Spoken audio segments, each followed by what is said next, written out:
The reason WNBA is so exciting right now is because a new crop of talent has come in, and that new crop of talent has been led by Caitlyn Clark.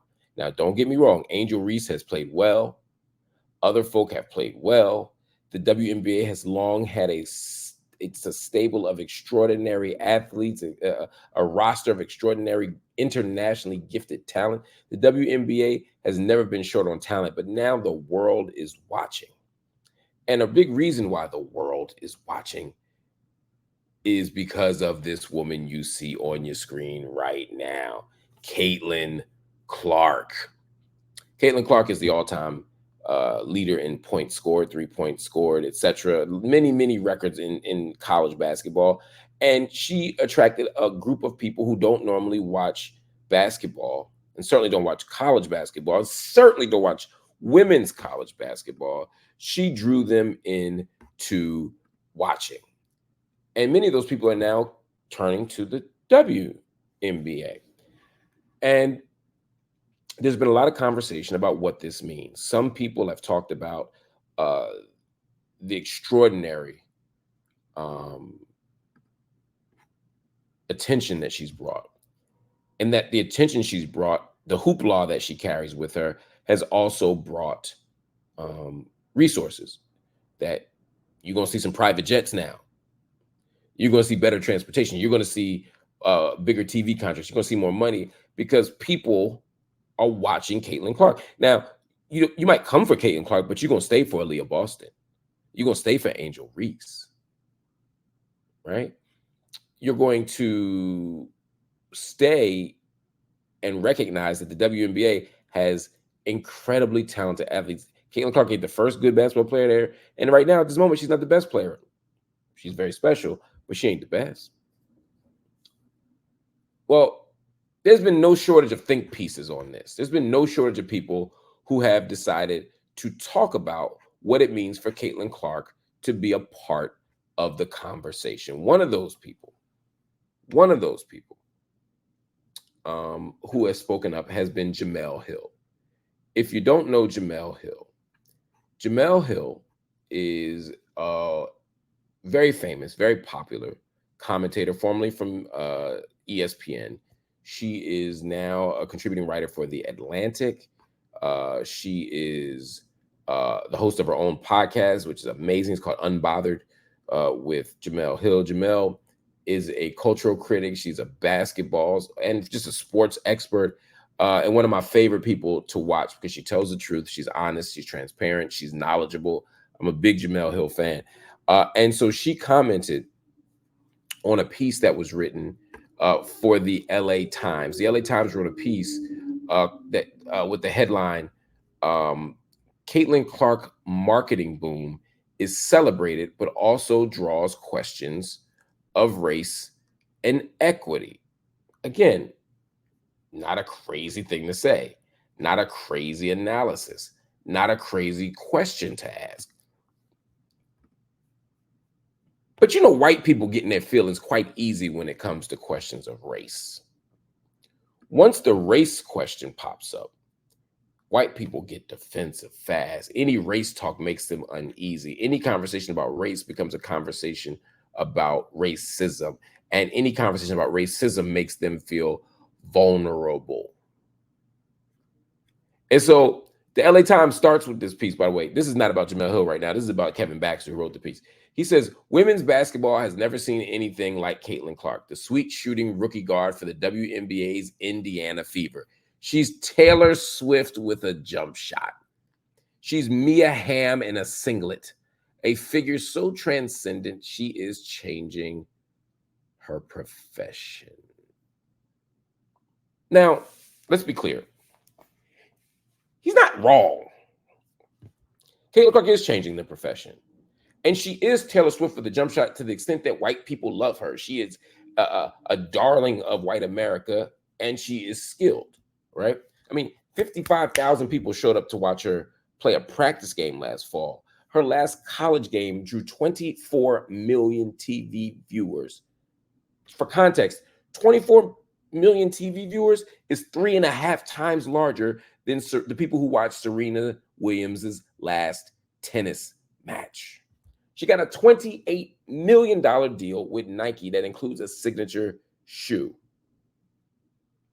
3 million people watched ESPN just to watch her get drafted. This is what Kevin Baxter's saying.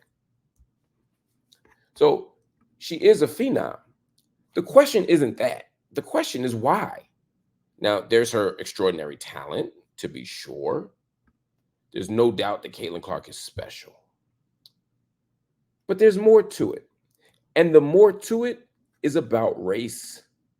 The more to it is about gender. The more to it is about sexuality. This is the point that Jemele Hill was making in her commentary. Jemele was asked to comment for this piece. And she said, and this is the interesting part. She said, we would all be very naive if we didn't say race and her sexuality. Let me bring this up, in fact. I want y'all to see it so y'all don't think I just be making stuff up. I want y'all to see this. Can y'all see it? I don't know if y'all can see it, but yeah, y'all gonna see it. There we go. Y'all should be able to see it now. We would be very naive if we didn't say race and her sexuality played a role in her popularity. While so many people are happy for Caitlyn's success, including the players, this has had such an enormous impact on the game. There is a part of it that is a little problematic because of what it says about the worth and the marketability of the players who are already there. Now, this shouldn't be a controversial statement. She didn't diss Caitlyn Clark. She didn't say Caitlyn Clark is untalented. She didn't say Caitlyn Clark didn't have gifts. She didn't say any of that. She simply said Caitlyn Clark is one thing, and we got to think about this other thing. But when you read the headlines, go to the New York Post, go to the Daily Mail, go to the Daily Buzz, go to Twitter, X, whatever you want to call it, and read what they're saying. They're all dragging Jemele Hill through the coals, raking her across the coals, as if she said something crazy, as if she said something wrong, as if she said something offensive, as if she said something racist. None of that could be further from the truth. What Jemele said was the gospel. She continues. She said, Caitlyn fits a very comfortable narrative for a lot of people in the United States. She comes from the heartland. She's an amazing talent. Amazing talent. I want y'all to hear that. She's an amazing talent. She's also a white, straight woman, right? There's not a lot of things that would make people feel uncomfortable with that person being successful. That's the point. That's the point. She's 100% right. That's the point. America loves rooting for white women. America is rooted in a kind of white supremacy and a white patriarchy that puts white men at the top of the social ladder, but makes white women positioned on pedestals.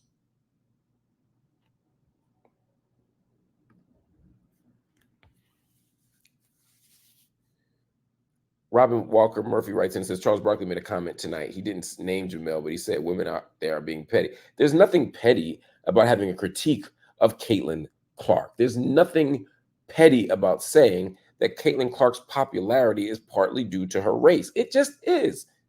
So was Larry Bird's. Larry Bird is one of the greatest players of all time. Larry Bird, for me, is a top 10, top 12 player of all time. Larry Bird was better than all them people that said Larry Bird wasn't good. But Larry Bird's fame and popularity was also tied to the fact that Larry Bird was a white man. And the country wanted to root for a white man.